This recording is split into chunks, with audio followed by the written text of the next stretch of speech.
Hey, what's up, folks? Welcome back to On Texas Football. I'm lifetime Longhorn Rod Davis, joined by the young prodigy, lifetime Longhorn CJ Vogel. If you're a Wednesday night live stream, it is the bi-week edition of the Wednesday night live stream. We got a lot to get into. Of course, we'll take all of your questions and comments. Oh, I like that. All the way from Brisbane, Santee. That, you know what? Love that. That's how wide. That's how expansive. All right. I like that too, Rob. That's family pretty is, sweet. baby. All right. It's an international community, international family. I like that. All right. Appreciate you guys joining us wherever you're joining us from. It's a beautiful thing. And of course, we'll talk plenty of Longhorn football here on the show. We're also going to look around some of the other big games around the country, look around the SEC a little bit since the Longhorns are in a bye week. We can do some, some chatting about the Longhorns' upcoming opponents, the Aggies, of course, who are the team that, the only team that controls their own fate right now officially in the SEC. Who thought that would happen at this point in the season? Who thought that would be the case? Not a lot of folks out there. So we can talk a little bit about that too. Also, of course, your questions, your comments, whatever you got on your mind, throw it out there. We'll try to address it. We'll answer as many of them as we can. Super chats jump to the front of the line. You can interrupt the show at any time. You guys know how that is. So we'll dive into it. But TJ, just first off, your thoughts just right now where the Longhorns are, just in general in the bye week. What do you think should be? What do you want them to accomplish coming out of the bye week? Maybe that's the big question. Like, you got to pick? Because they're not going to improve on everything. That would be great. Maybe they improve on everything. But if you got to pick one thing that they focus on, and that's the point of emphasis, what is it, and what do you want to see them improve on the most coming out of the bye week? Yeah, it's got to just be communication on the offensive line, right? It doesn't have to be perfect, but you can't have these missed assignments, these guys running between two blockers where you expect one of them to pick it up, and at the end of the play, they're picking up Quinn Ewers from the ground, and both of them are looking at each other like, why did that just happen, right? That can't be happening. Texas has an experienced offensive line. 4 of the 5 have started for multiple years, right? Gunnar Helm has been in the program for multiple years. He's kind of the extension of that offensive line as well as a tight end, so you can't be having these busts. And I know that the sack numbers have been inflated more so than what we've seen from the offensive line specifically, right? It's been tight ends, it's been running backs. Communication has to improve, and to lump in the running backs even more so to that, it's been 2 weeks in a row where a running back has missed the hole or the gap or the edge in which they were supposed to go block in, and that's cost Texas, right? It was the 3rd and 8 that when Quinn Ewers got sacked against Vanderbilt, Texas had to punt from midfield. If Texas gains 2 yards, Rod, they probably go for it on that play. It was against Georgia. It was a missed protection by the running back again. Forced fumble, Georgia touchdown, next play. You can't have that, right? So that's one of the things that I look at and say, this offensive line was good first 6 games of the year. It's pretty good. These last 2 weeks, we've seen a big step back. And again, I'm lumping in tight ends, running backs, everybody. Quinn needs to be better as well. You can't have miscommunications the next 4 games, especially when you go on the road to Arkansas and Texas A&M, where it's going to be loud and communication is going to be all so important. That's got to get figured out, and I hope this bye week is a big opportunity for those guys to kind of sit back, go through the basics, go through the fundamentals one more time, and just kind of get back to where we saw them earlier in the year. Yeah, I feel like it's the bye week for the offensive line, period. Whether you're talking about the pass protection or whether you're talking about the run game, or if you're talking about the penalties and where the bulk of the penalties are, it feels like the offensive line is the unit that can improve the most and stands to benefit the most from the bye week. Because of what you just brought up, the communication, because the run game, I think also right now needs a bit of a boost, and I think it's the offensive line that can add that extra push in the run game, and that's something Texas is going to need down the stretch as well. I went back and looked at all the sacks that Texas had given up this year. I was trying to look for some kind of trend or some pattern. Didn't find much. What I did find, though, out of the 17 sacks they've allowed, out of the 7 of the 17 sacks, there's a pressure package that involves a cornerback or a slot cornerback blitz. And lately, obviously, Vanderbilt took advantage of it the most. Twice. But so it is something that has shown itself throughout the season, and then lately, that's something I think Texas specifically can work on. But the offensive line, I think they stand to benefit the most. And if that group really can gel after this bye week, you can be talking about Texas taking a huge step truth is Texas has not come close to playing its best version, its best football in the SEC yet.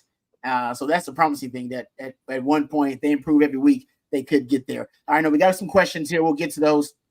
We also are going to get to I got a couple of questions for CJ, obviously Longhorn football related, and we'll get to looking around the SEC and looking around college football. But first, let's thank one of our sponsors, Andy Ludicky and his fantastic team. Want to thank them for sponsoring our Wednesday night live stream. If you're looking for ways to diversify, you may be someone like me that has their hands in multiple businesses. Well, Andy can help you diversify by finding you businesses that will fit your time allotment and your financial goals. Also, if you're stuck in the corporate rat race with 2 weeks PTO and no control over your money in general and your schedule in general, call Andy and he will take you through a process to help you find a business that will fit your skill sets and your financial goals. Franchise ownership isn't for everyone, but if you have a desire to take control of your financial destiny, call Andy today. 404-973-9901. That's 404-973-9901. Or you can email him at andy@myperfectfranchise.net.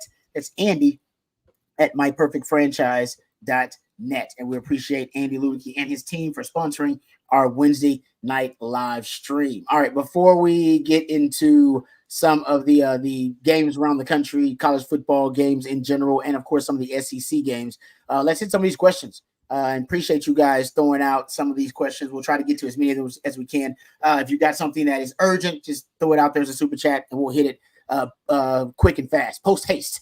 All right. Alan says first 5 games, Texas gets an A. The last 3 games, Texas gets a C with obvious regression on offense. Could these last 3 games be a combination of losing offensive identity or ID, recovering Quinn, and Sark holding back?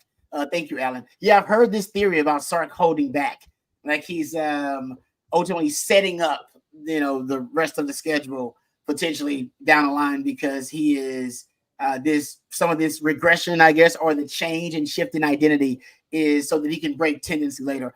I don't think that's what we're dealing with. I'm sure there's some of that, but I don't think Sark's. That's why the offense is regressing. I do think it's a combination of things. It's multifactorial. I do believe that, CJ, and that some of that is Quinn's recovery. That's why I think he looked better in the Vanderbilt game. I'm expecting him to look even better, close to the best version of himself in the Florida game. I think, and something else, another trend, and it was a person actually, a member of the Owen Texas football family that brought it up in one of the chats. You are facing, or at least you have faced in the last 3 games, defensive head coaches, and your first 5 games were against offensive head coaches. I've talked, CJ, about Sark being a chess master, having to outwit other coaches and, win that chess match within a game, anticipate adjustments, be ready with creative counters. And I think he does that better against offensive coaches because he knows the way they think. And then maybe against defensive coaches, they're a little bit more dialed in on some of the tendencies and these conceptual signatures of Sark's offense, and they pick up on them. And defensive coaches speak the same language. And when you face 3 of them in the same row, there's no doubt that Vandy picked up on some of the things that Georgia did, and Georgia picked up on a few things that Oklahoma did. Yeah, I would agree 100%. It's all about finding the tape and finding what works and exploiting it the next week. That's kind of the beauty of the game of football, right? And you see things that, in week 8, week 9, week 12, that you don't see in week 2. And that's for a reason offensively, is because you got to hold back a little bit of the offense. And here's kind of where I agree, is because there will be new, chapters unlocked in the Texas playbook each and every week, especially when you play a new looking, defensive scheme, defensive personnel. Rod, you could talk about it. There's probably different coverages for defenses that you don't unveil early in games or early in the season. But whenever a certain matchup or a must-win game arises, you're going to throw a little wrinkle in the way of what's expected on the field. Offensively, I don't know if I totally buy it, because why would you have not have done it against Georgia? I understand that you could play them 2 or 3 times, but losing that game puts you at risk of losing another game and being completely out of what you want this year. And that's a trip to a playoff. That's a trip to Atlanta for the SEC championship game. That's a game you would have loved to have won, right? And I understand that it's tough to beat a team twice. Yeah, but you don't think Kirby's going to have something different up his sleeve the next time that these 2 teams play again, right? Mm-hmm.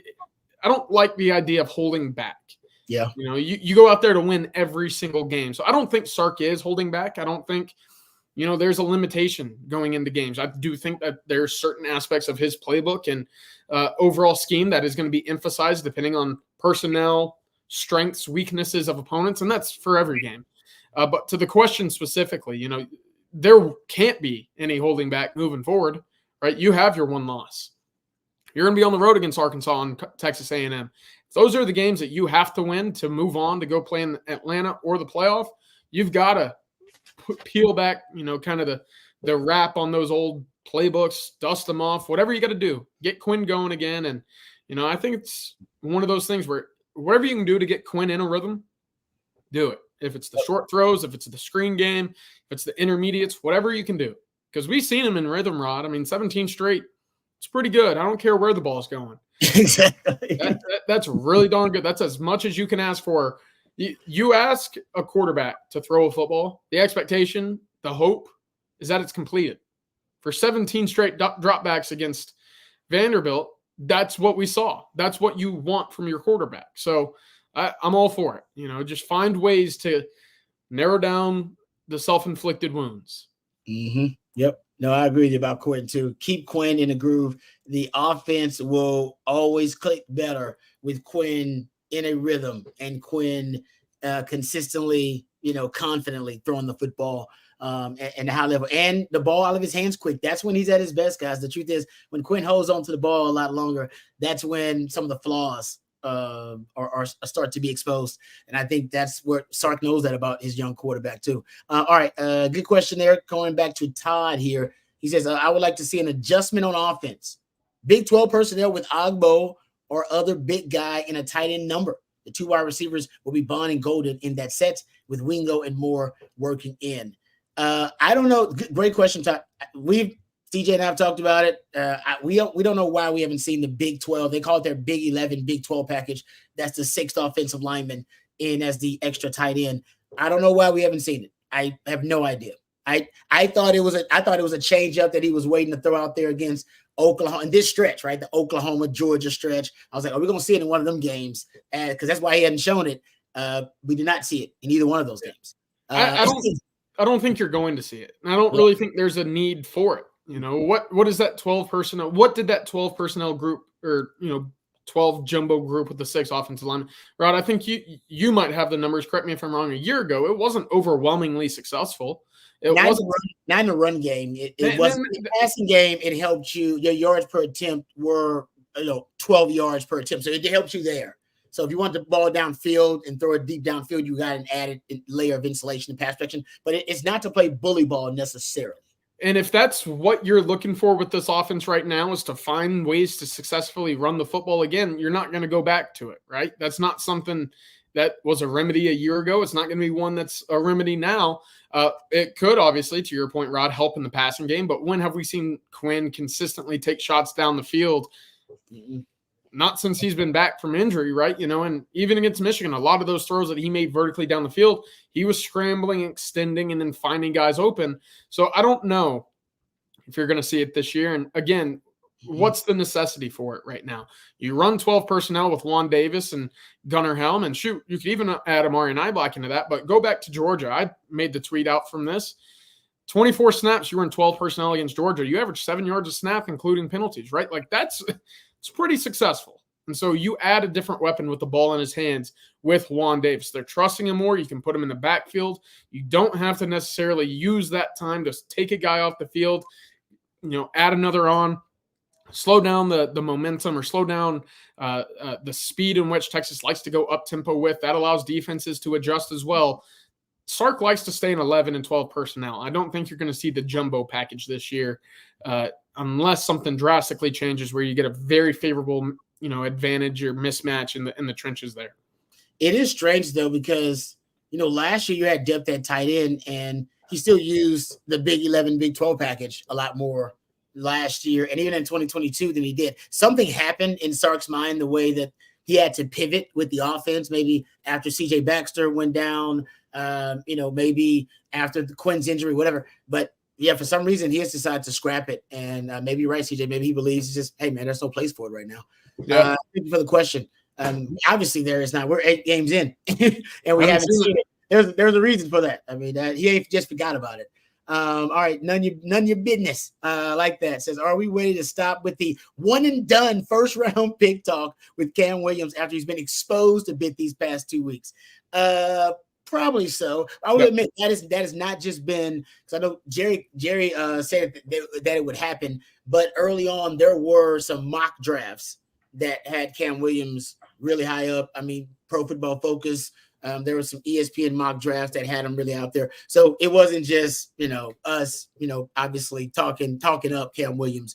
There were some other people that saw that. But you're right. The last 2 weeks, I believe those projections probably have tanked.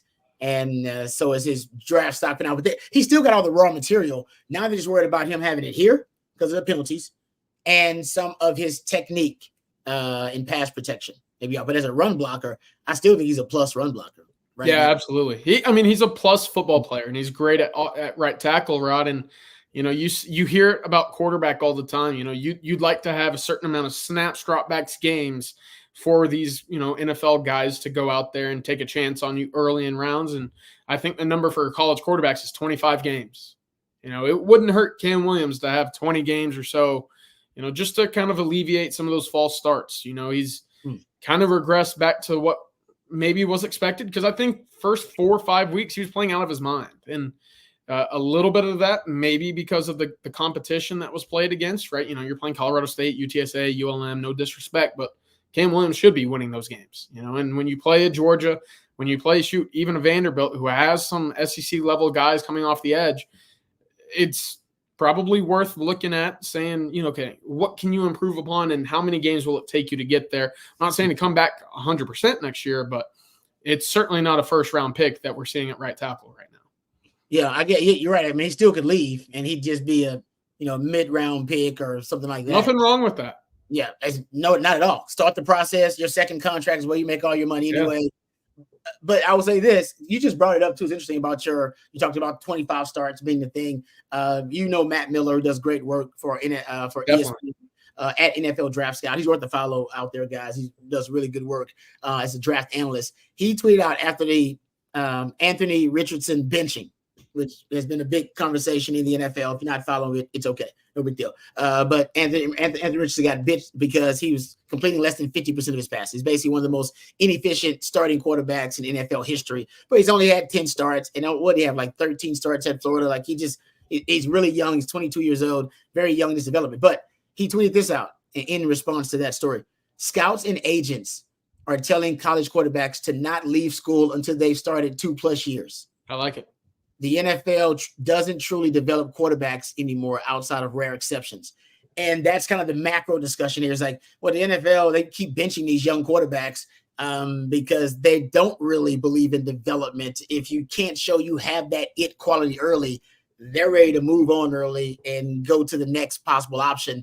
And there is no investment in development. It kind of leads me here to Texas because Quinn essentially did the same. He was told the same thing. You need to go back and start more games, man. You need to go back to school and start more games. To your theory that now they want to see more of a sample size. And to his point, Matt Miller's point, if the NFL is indeed giving up on truly developing quarterbacks, investing in that development, some teams, the Green Bay Packers still do it. Right, the Green Bay Packers, they do it. Atlanta Falcons are trying to do it. Right, there are some teams that still want to invest in quarterback development. I think Andy Reid and the Kansas City Chiefs did it to a certain extent with Patrick Mahomes. But the thing that brings it back to Texas, in my opinion, is Quinn was essentially told that and came back to school for those extra snaps, reps, and starts you're talking about. And then people have talked about how Arch Manning is so unique in his patience that he wants to stay here in Texas. But if anybody knows what's going on with the quarterback market, it's the Mannings. That's their family business, and they're the first family of football. And if anybody knows that the NFL is giving up on quarterback development, and they're not going to develop you there, you better come in, you better be ready to go. It will be the Mannings. Absolutely.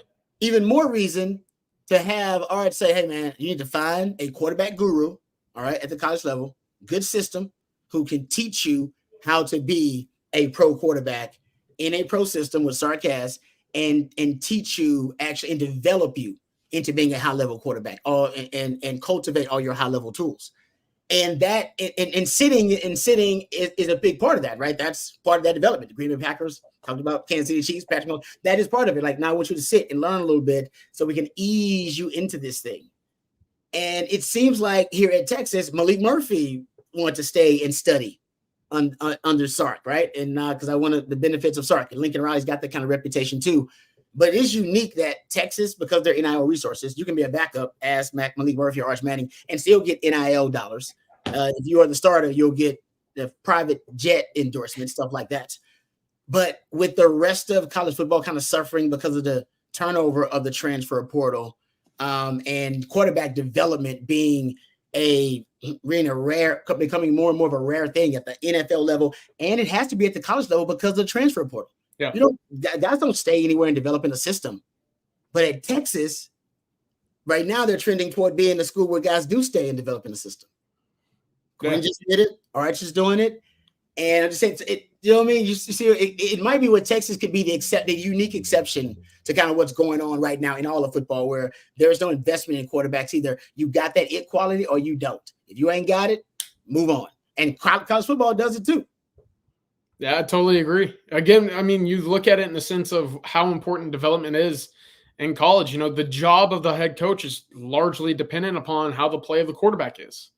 And, the NFL, it's kind of the same way, but with a much shorter leash, right? And if they are in a win now situation, they're not going to sit there and go through the hoops to make sure that kid is ready. They're going to go find somebody who is ready.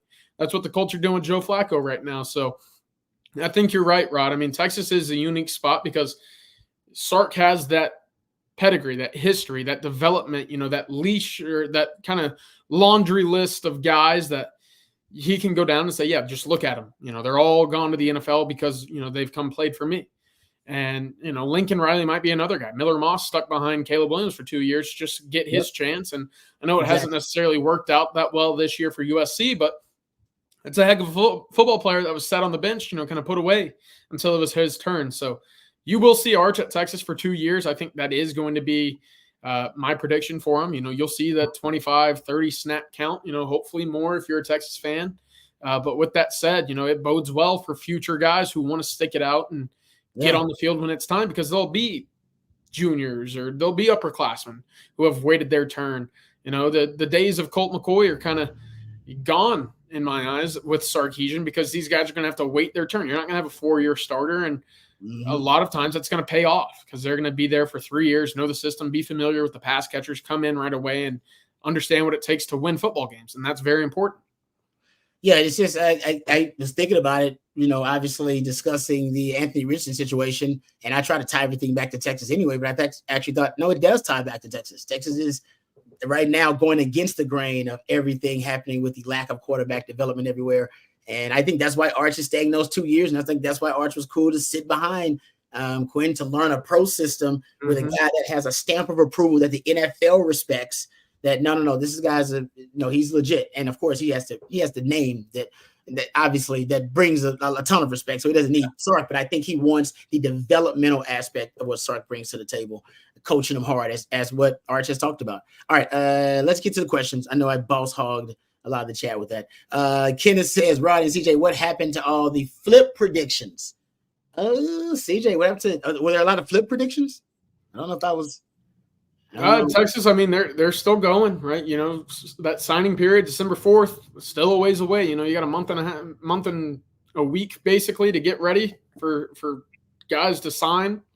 I mean, Texas, again, top 10 team in the country, they're in position to do everything they wanted to do. So just keep chipping away. Yeah, the flip predictions haven't gone away. But right now it's all about just taking it a week at a time, taking your care of business on the field. And, the coaches will be on the road this weekend, Rod. So look out for Dallas, Georgia, Florida, and California. That's kind of the hot spots that we're anticipating seeing the Texas coaching staff. And, there's certainly a lot of targets out there for the 25 class, especially down in Florida, for the Longhorn staff to go out there and, put in their best work. Yep. All right. Good stuff there, CJ. All right. Let's thank another one of our sponsors.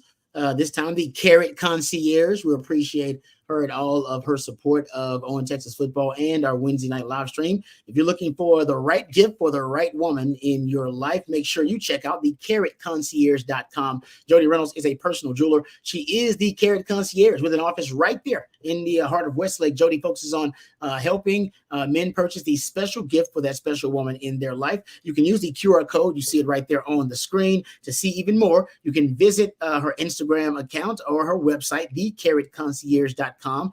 Go check it out for yourself. Jody prides herself in providing personal service. She takes the extra steps to make sure your lady gets exactly what she wants. And because she doesn't have the overhead of a storefront, she often gets the highest quality inventory at the lowest possible prices, as much as 30% off, 30% less than what you see at a jewelry store. So if you're looking for something very special for that very special person in your life, check out the carrotconcierge.com. If you need something for birthdays or anniversaries, Christmas is right around the corner, the gift giving season. Jody has a variety of tennis bracelets, rings, necklaces, and more, all beautiful jewelry, all personalized for you and yours. Check out the carrotconcierge.com, visit her website, or give her a call today, or text her and take care of that very special person in your life. And thank you very much to the carrotconcierge.com for sponsoring our Wednesday night live stream. All right, Justin wants to know, will Sark meet with the media tomorrow, CJ? No, it's a bye week. So he's on the road. He'll be Texas practices lightly Thursday morning, and then they'll be done. They'll work out Friday. They'll be off Saturday, Sunday, and then they'll get back on Monday. But no, nothing expected from Sarkisian tomorrow morning. All right, appreciate that. Bryce wants to know, can y'all break down the SEC tiebreakers for us? Yeah, I believe Matthew has a graphic that'll help us do this even better, because it may be too much. There you go. Yeah, so there you go. It's head-to-head competition among the tied teams. B is the record versus all common conference opponents among the tied teams. C is your record against the highest, the best place common conference opponent in the conference standings and proceeding through the conference standings among the tied teams. And the next tiebreaker, the D, is cumulative conference winning percentage of all conference opponents among the tied teams. And the next one is a capped relative total scoring margin versus all conference opponents among the tied teams. And then they do next a random draw of the tied teams if it comes down to that. If the regular season standings determine a clear conference champion and two or more teams are tied for second place, the conference champion will be the home team in the championship game, and the tie-breaking procedures, obviously, as we just laid out before you. So that's in case there is a tie, and hopefully there is not. Hopefully the Longhorns can continue to take care of business and get themselves into the SEC title game. But right now, the Aggies are the only ones that control their fate. Speaking of the Aggies, CJ, what are your thoughts about the Aggies this weekend? They have a game coming up versus South Carolina. You think the Aggies continue the momentum, continue with their winning ways against South Carolina? South Carolina's a tough team. They're inconsistent, though. Yeah, they are. And, I mean, I know South Carolina's a tough place to play. A&M should win this game. I don't think it'll be very close either. I know going on the road to play at South Carolina, as we were talking about, not easy. South Carolina doesn't protect the quarterback. And Lenore Sellers, when healthy, is one of those guys that can make magic out of nothing. I know that he can evade, pressure very well. That's part of his game. Listen, they're not going to succeed. South Carolina is not going to succeed with that offensive line against this A&M front. There's just no way. You see the line there. It's dropped a point to 2.5. Again, it's maybe a bit surprising that you see A&M 7-1 going on the road to 4-3, South Carolina as a 2-point favorite. But listen, again, it's one up front for me, and that's something that I think South Carolina can limit A&M with. Kyle Kennard, their freshman edge rusher, Dylan Stewart. I mean, they have some tremendous edge rushers right now at South Carolina, but will those guys be able to defend, that read option, that speed option, that running game from Marcel Reed? We'll see. Put LSU in a blender a week ago. If you force A&M to sit back and throw the football, this game plays into South Carolina's hands. On the flip side, how do you do that right now? A&M starting to find a rhythm offensively with the ground game, with Reed running the ball. I think A&M wins this game by 14, 17. I think it's one of those games where maybe it's close early on. I know it's going to be under the light, so that might add a little bit as well. A letdown opportunity, perhaps coming off of the high emotion of the LSU game. 14 to 17 points, maybe a close game in the first half, but I think just that front seven of Texas A&M is enough to overstimulate that South Carolina offensive line. And let's think about it. South Carolina allows about 4.5 sacks a game. It's 130th in the country. A&M very good at creating pressure behind the line of scrimmage. They're going to eat all night in that front seven. Yeah, no, I hate to do it, but yeah, I'm picking the Aggies. I picked them versus LSU. I'll pick them again versus South Carolina. They keep the winning ways going. I do believe we are trending toward potentially the most, I would say, the most important and the biggest Texas A&M game in the history of the 118. Well, now it'll be 119. Hard to dispute it. Yeah. But if we continue on this path and they're both top 10, potentially, top 5 ranked teams at the time, that'd be pretty wild. SEC title implications, all that kind of stuff. We shall see. We're far from that. We got to take care of business first, and so do the Aggies. They could Aggie this thing up at any time. Todd says, I don't believe Quinn is 100% healthy. He used to run periodically to get yardage and slide. Now he rarely takes off. I think we all, well, not we all, but at least I have. I've pretty much resigned myself to the fact that there are lingering effects of the injury. He is hurt now still, but no longer injured, and he is recovering and will get better as the season progresses. But there's no doubt he won't totally heal, I don't think, until he stops playing football. And that's just, by the way, that's 90% of the roster, by the way. Yeah. That's football in a nutshell. Everybody's gonna have something, and you try your best to make yourself available. Your number one ability is availability as a football player. That's it. And that includes Quinn, the quarterback. So yes, I do believe, depending on your definition of it, yeah, he's not 100% healthy, but nobody is. His is a different situation because the spotlight's on him. But he, just like every other football player, is trying to make himself available. That's it. And he's best. And no, absolutely. I think it's almost one of those things where if you don't see Quinn come out against Florida and look like the Quinn before, the Michigan game, that ULM game, that's probably when I'll completely get on board with him not being fully healthy and maybe fully not ever getting back to full health this year, Rod. But, he mentioned Saturday in his radio, interview after the game, this was the first game that I felt like I was fully back. I didn't have any limitations. And that's great because we did see him take off, right? He had a 9-yard scramble on a 2nd and 10 when the pocket collapsed. He climbed the pocket. We hadn't seen that against Georgia. There was no real room for him to do that. And we didn't see him do that against Oklahoma when I think there was no desire to do that. Now you're seeing I can take a hit. I can make a play. Let's combine the two and let's make some positive yardages out of that. That was what we saw maybe a little bit against Vanderbilt, right? Some of his best throws were him climbing the pocket, willing to take a hit in that second half.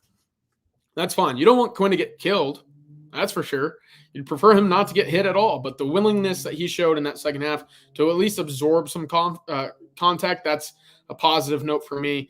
I think the healthiest we'll see him this year since, that injury occurred will obviously be against Florida, that first drive coming out, with this week to fully get back to where he was. Yep. Yeah, I totally agree. Lane has a super chat. Thank you, Lane, for the super chat. We appreciate that. He says, what are the counters for a delayed blitz?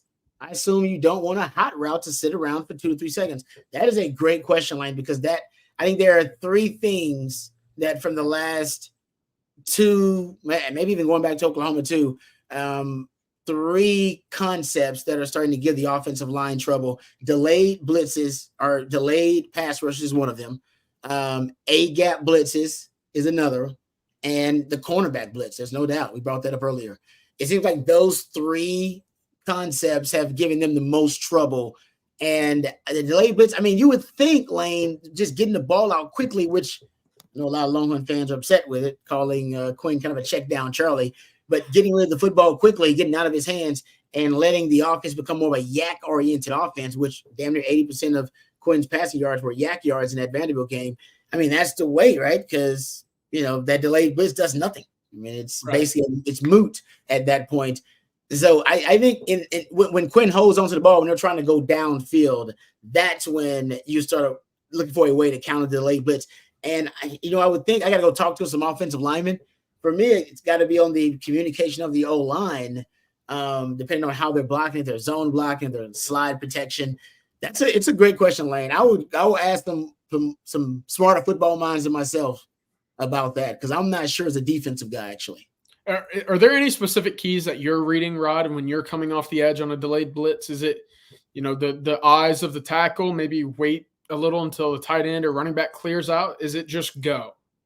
I imagine for every defense, it's a little bit different depending on what you're keying, especially if it's an early down blitz, right? If it's an early down blitz, then you're looking for keys to the run game a lot of the times because you may be run support. But, yeah, if it's a passing down, though, you're just teeing off. Yeah. And you're just trying usually delayed blitzes are coming from the linebackers, but we've seen them lately come from the corner too. Yeah, corner and nickel. Yeah, they brought the slot corner with the delayed blitz as well. So, yeah, that to me was Vanderbilt coaching on high display in that game, Rod. You talk about Clark Lee being a defensive guy. I'm going to try to showcase it here a little bit on my pen and pad, but when you have a nickel blitz coming from the outside, you got the QB here. Let's see if I can showcase it here. Your nickel blitz is here, right? Yeah. This was the second interception, and you have everything going. Hold on. What is it? Everybody goes this way, right? They're all going away. I'm not doing this well. Everybody's going away from this nickel blitz. Well, the nickel, instead of following the ball this way, took a direct line to where Quinn would have been rolling out. Yeah. That's coaching. That's tutelage, right? Yeah. That's saying, you're not going to make the play on the backside here when that if that's a run play, you're out of the play regardless. You're the nickel, the backside nickel at that.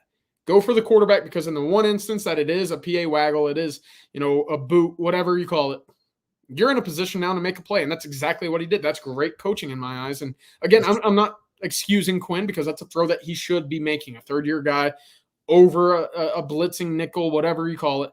That either gets around him or go on top of him. Trent, he opted to go over the top, batted up, interception. But if you go back and you watch the route that he took, again, sorry to go back to the pad here, but he did not follow the line of scrimmage there. He went straight to the rolling out Quinn Ewers, and that's where coaching comes in. So, not a great play by Quinn, great play by the Vanderbilt defense, and they certainly benefited the rewards of that. Yeah. I'll get better with the pen and the pad, I promise. No, that was good, man. You should get a dry erase board behind you. So yeah. Right up. That's what we got to get. We got to, you know what? I'll go full Gruden. Well, not full Gruden, but don't say full. Don't ever go full Gruden. You can't go full Gruden, but don't go full Gruden, no, man. Don't do it. Don't do it. I know we got some more questions. We'll get to them. Let's first thank another one of our sponsors, our good friends over at Home Field Apparel, and we appreciate them for sponsoring our Wednesday night live stream. Home Field Apparel is focused on creating officially licensed apparel with vintage college designs. They have a wide range of available colleges, 180 plus folks, and growing every day. They have a can't miss kickoff campaign for football. Their football boxes are top notch. It contains 3 never before seen items unavailable anywhere else. Platinum Box VIPs will receive additional exclusive items, a new hat or ringer for Platinum VIPs only. The 2024 Platinum Pass guaranteeing 20% off and early access to some of their best items and unavailable anywhere else, by the way. You can only get at homefieldapparel.com. Make sure you use the code Texas24 for 15% off of any purchase you have at Home Field Apparel. That's homefieldapparel.com. The convenience of online shopping has never been better. Check out their vintage designs at homefieldapparel.com and use the code Texas24 for 15% off. And thank you very much to Home Field Apparel for sponsoring our Wednesday night live stream. Oh, Lane's got another one. Also, how do the headset comms work? Is Sark able to tell Quinn what he's seen before play? Thank you very much, Lane. We appreciate the super chat. That's very kind and gracious of you. They basically cut it off 15 seconds, the play clock in 15 seconds before the play clock is up. So until that point, yes, Sark and Quinn. Well, Sark can communicate to him. Can he communicate back to Sark? No. Yeah. Now there might be, and I've seen teams do this where when the head coach is, it's different when the call is coming from the box, right? Yeah. And this is normally where you see that communication back to them. Quarterback will turn and give a right hand for yes or a left hand for no in terms of whether or not if that's a play call that they like, if that's something that they're seeing. You'll see or hear a coach say, hey, are you seeing a 3 down? Are you seeing them, kind of pivot, switch, audible, shift late into a certain look? Right hand, no. And that's how you kind of talk back and forth. But for the most part, it's a one-way go. You do see maybe some back and forths from Quinn and Sark on the sideline, because it is about a 30, 40 yard, kind of just back and forth. Mm-hmm. But for the most part, it's one way. And that, as you said, Rod, it cuts off at 15 seconds. So not a whole lot of time for Sarkisian. That's why you see Texas kind of go with that faux hurry up, you get to the line immediately and then you kind of linger around for about 15 seconds. That's so you can make adjustments. That's so you can read the defense and the alignment. That's for Quinn to kind of maybe even stray off course and use that experience to his advantage. We saw that with the DeAndre Moore touchdown where he moved him in motion and in the middle of the way just said, hey, slot fade, get out of here. Touchdown Texas, right? That's what you hope to see. But no, one-way go for the most part with the quarterback. That's good stuff. Yeah, good info, CJ. Thank you very much, Lane, for the super chat. We appreciate that. Getting back to it, Cisco says, don't let the offensive woes overshadow how great our defense has been. You're damn right about that, Cisco. There ain't no doubt. The defense it's still, I believe it's still the number 1 total defense, number 2 scoring defense. I believe they're like number 3 passing defense. There's no doubt. We've all taken for granted how good the defense is. Yeah. And let me talk about, there's another question here that I wanted to address related to the defense. And it's about, Josh. Thank you, Josh Marquette here says 75% of the world is covered by water. The other 25% is covered by Janae Barron.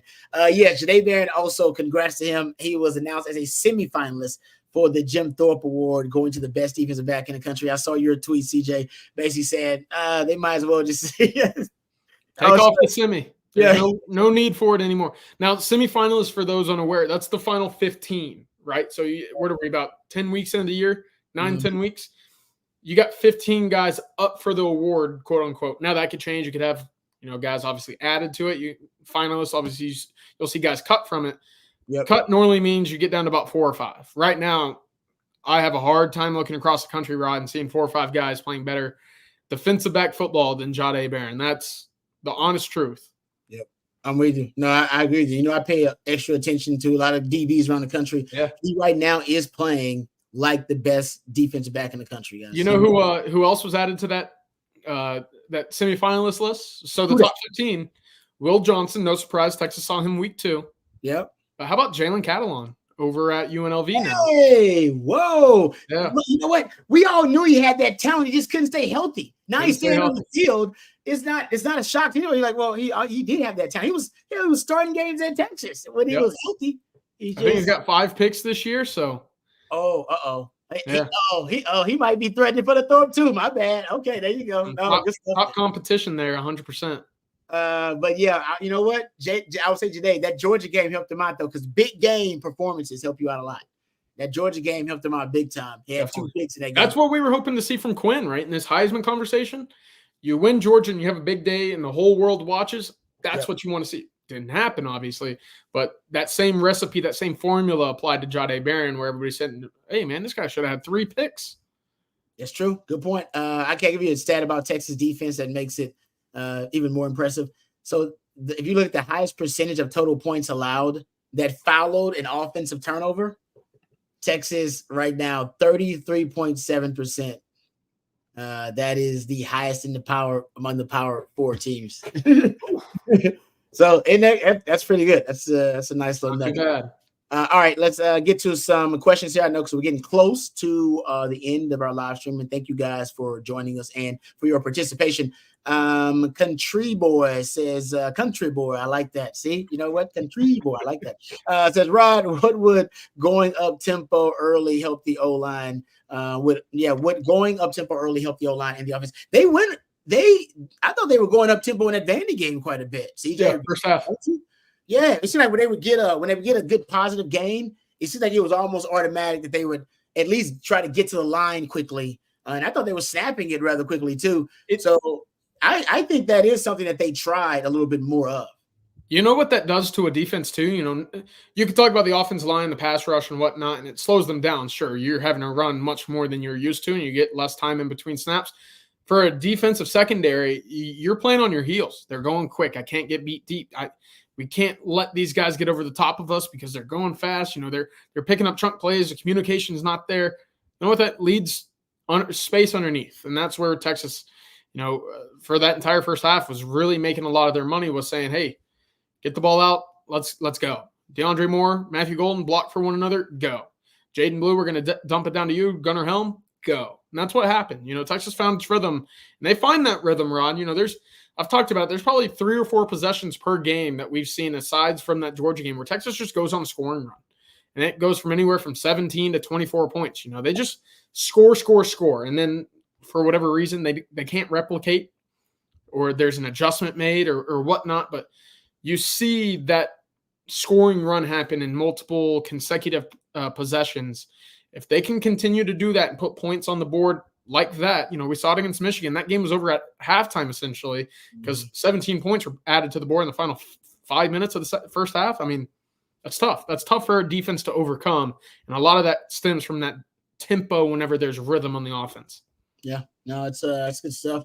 Let's get to another question here. Jeremy says, CJ, would it be better for us if Georgia wins or lose?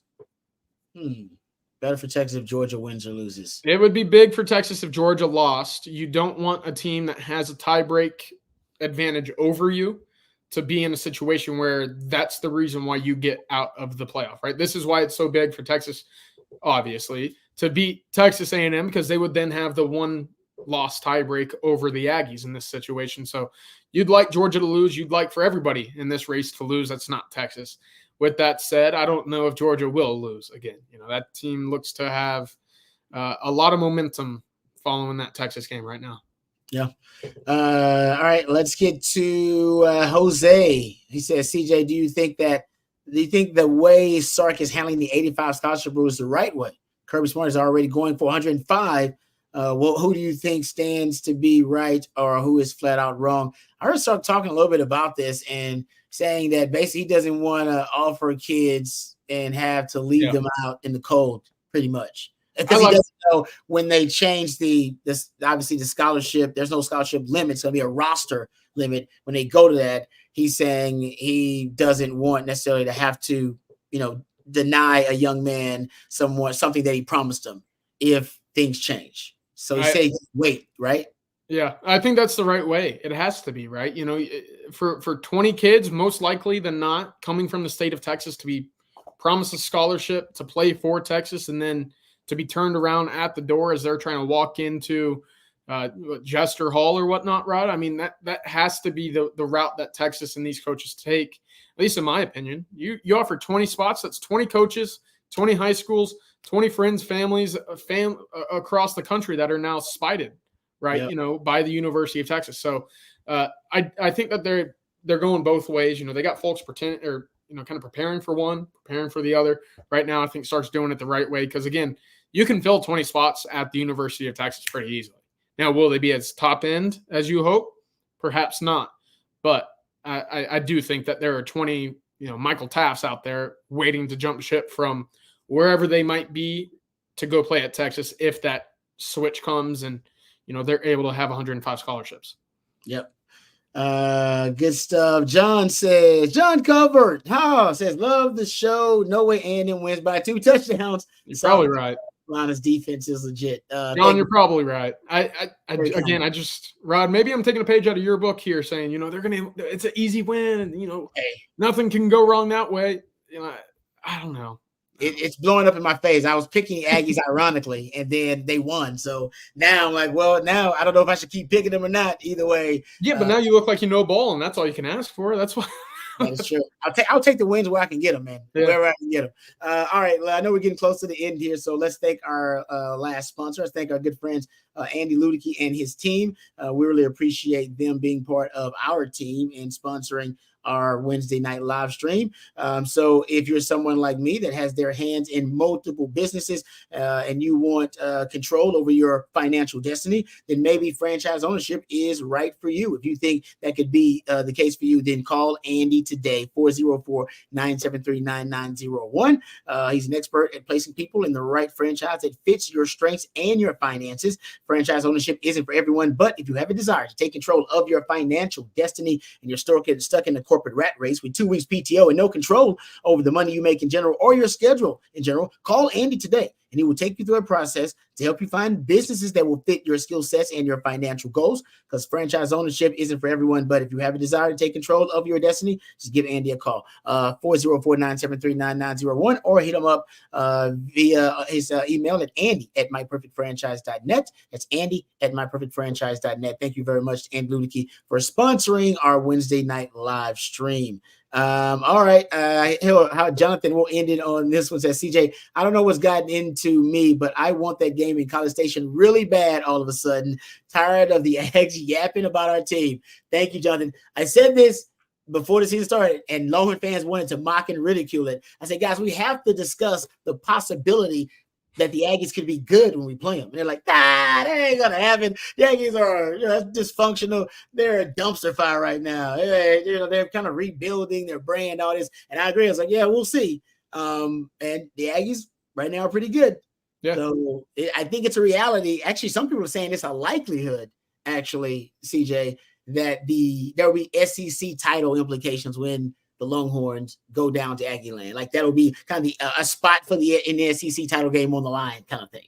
Yeah, I absolutely agree with that as well. I mean, A&M, again, they control their destiny. And unless they slip up at Auburn or at South Carolina, which I don't expect that to happen, they're playing for a chance to make the SEC championship game just as Texas will be. And, it's almost a winner-take-all situation to get into the actual winner-take-all game in Atlanta. So that's exciting. And on the one-off, Rod, that they play back-to-back, could you imagine the discourse there? Oh, my goodness. I'd be all for it. That'd be so much fun. It would be it would become like the biggest game of the year in college football, potentially. Yeah. It would be wild. It would be awesome. That would be amazing. It really would be. I don't want to jinx it, so we ain't going to talk about it too much. But, hey, man, long as the Longhorns take care of business, looks like the Aggies right now playing some really good football, right? Hate to admit that. It's the truth. All right. Thank you guys for all the super chats. Thank you guys for all the questions. Really appreciate you guys. Sorry we couldn't get to everything. Promise tomorrow we got the winning drive. That'll start around 3:15. That'll be with CJ Vogel, Coach Shipley, and myself. You got some more of those questions. Throw them out there. What is that? Is that my drawing here, Matthew? You're able to Photoshop some plays up there. That's what this looks like. That was creepy. That was creepy. That like creeped me out a little bit. I didn't even know what that was. That's good work. That's good work behind the scenes there. I don't even know if CJ's old enough. CJ might not get the reference. Might be too young to get. Oh yeah, come on. I know Bob Ross. All right, I just wondered. There you go. See, I don't know, because sometimes CJ he's you're a prodigy. I should never underestimate CJ. All right, there you go. See, Mama liked that one too. I know Mama got the reference. There you go. All right, there you go. CJ, I would say the hair though. He had the lustrous. We'll get the curls going. Yeah, get the curls going there. All right. Thank you guys for all of you. Thank you, Matthews. It's probably Matthews' real MVP, man. He's cooking us stuff behind the scenes. We're out here doing our thing, so we appreciate him. We appreciate you guys and all the super chats, all the questions. Sorry we can get to all of them. Join us tomorrow for the winning drive. That'll be around 3:15. Join them as well tomorrow for Coffee and Football. They'll start up at 8 a.m. And if anything breaks, of course, you keep it tuned in right here to On Texas Football or on TexasFootball.com. Thank you, CJ. Appreciate everything you do, man. You are the best. Thanks to Matthew. Thanks to all you guys. Thanks to our sponsors. Thank you to CarrotConcierge.com. Thank you to Andy Ludicky and his team. Really appreciate them. And HomeFieldApparel.com as well. And until next time, hook 'em horns.